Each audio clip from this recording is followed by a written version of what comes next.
Hi అండి, welcome to my channel పేసెం Telugu vlogs. ఈరోజు మీకు నేను ఉల్లిపాయ పచ్చడి ఎలా చేసుకోవాలో చూపించబోతున్నానండి.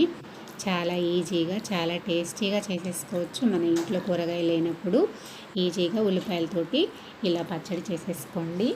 ఎలా చేసేసుకోవాలో చూద్దామండి. నేను 5 ఉల్లిపాయలు తీసుకున్నానండి. మరీ చిన్నవి కాదు, మరీ పెద్దవి కాదు, మీడియం సైజు ఉల్లిపాయలు 5 తీసుకున్నానండి. వీటిని పొట్టు తీసేసి శుభ్రంగా కడిగేసి పెట్టేసుకున్నాను. ఈ ఉల్లిపాయల్ని సన్నగా కట్ చేసి ఒక ప్లేట్లోకి తీసుకున్నానండి. ఇప్పుడు ఒక కళాయి పెట్టేసుకొని అందులోకి 4-5 స్పూన్ల ఆయిల్ వేసేసుకొని ఆయిల్ హీట్ అవ్వనిచ్చి కట్ చేసి పెట్టుకున్న ఉల్లిపాయలన్నింటినీ కళాయిలోకి వేసేసుకొని ఫ్రై చేసుకోవాలండి. కొంచెం ఎక్కువసేపు ఫ్రై చేసుకోవాల్సిన అవసరం లేదు. ఇట్లా కలుపుకుంటూ ఉల్లిపాయలు కొంచెం మెత్తబడే వరకు, అంటే కలర్ మారే వరకు వేయించుకోవాలండి. ఇట్లా వేయించుకున్న వాటిని ఒక ప్లేట్లో పక్కన పెట్టేసుకొని ఆరబెట్టేసుకోవాలండి. ఇప్పుడు చట్నీలోకి 15 నుంచి 20 చిన్నుల్లిపాయలు పొట్టు తీసేసి పెట్టుకున్నాను. చిన్న నిమ్మకాయ సైజ్ అంతా చింతపండుని తీసుకున్నానండి. కొంచెం కొత్తిమీరని తీసుకున్నాను. కొత్తిమీరని కనుక మనం చిన్న చిన్న వాటిగా కట్ చేసేసి పెట్టుకున్నామంటే ఫ్రై చేసుకోవడానికి ఈజీగా ఉంటుంది. కట్ చేసి పెట్టుకున్నాను కదా. ఇప్పుడు అదే కళాయిలోకి 2 స్పూన్ల ఆయిల్ వేసుకొని హీట్ అయిన తర్వాత అందులోకి చిన్నుల్లిపాయలు, చింతపండుని విడతీసి వేసేసుకోండి.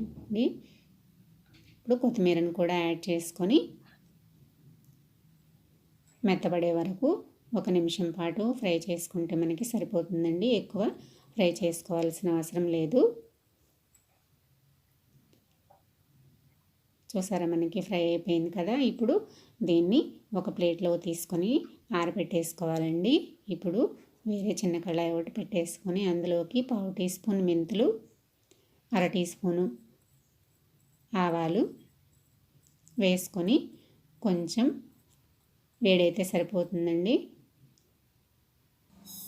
ఎక్కువ వేగితే చేదు వస్తుంది. కొంచెం వేడైపోయినాక చల్లార్చుకొని వాటిని మిక్సీలో వేసుకొని పౌడర్ చేసుకోవాలండి. పౌడర్ అయితే చేసుకున్నాం కదా. ఇప్పుడు అందులోకి కొత్తిమీర, చిన్నుల్లిపాయలు, చింతపండుని యాడ్ చేసుకోండి. అందులోకి మనం ఫ్రై చేసి పెట్టుకున్న ఉల్లిపాయల్ని సగం వేసేసుకొని కచ్చాపచ్చాగా మిక్సీ పట్టుకోవాలండి.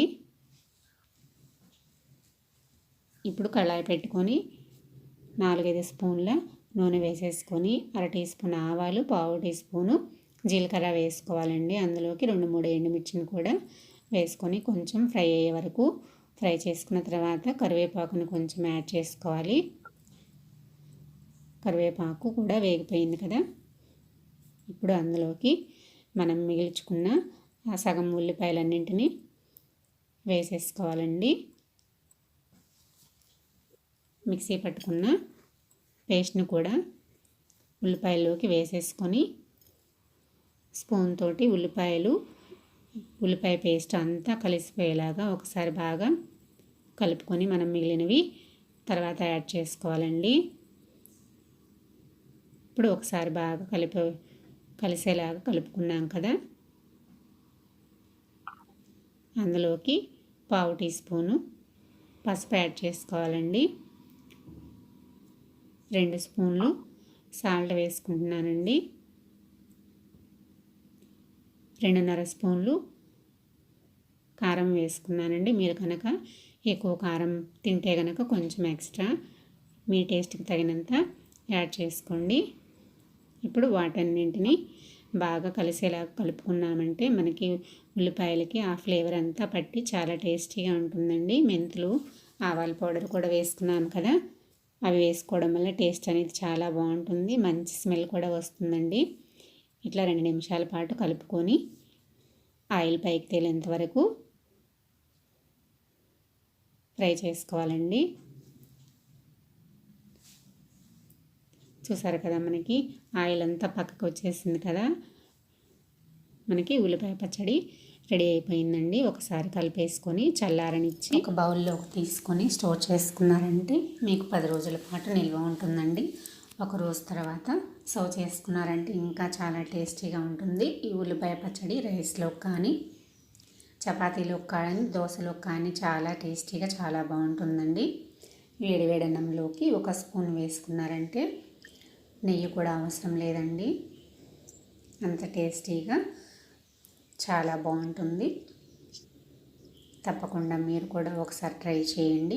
నా వీడియో కనుక నచ్చినట్లయితే లైక్ చేయండి, సబ్స్క్రైబ్ చేయండి, షేర్ చేయండి. Thanks for watching.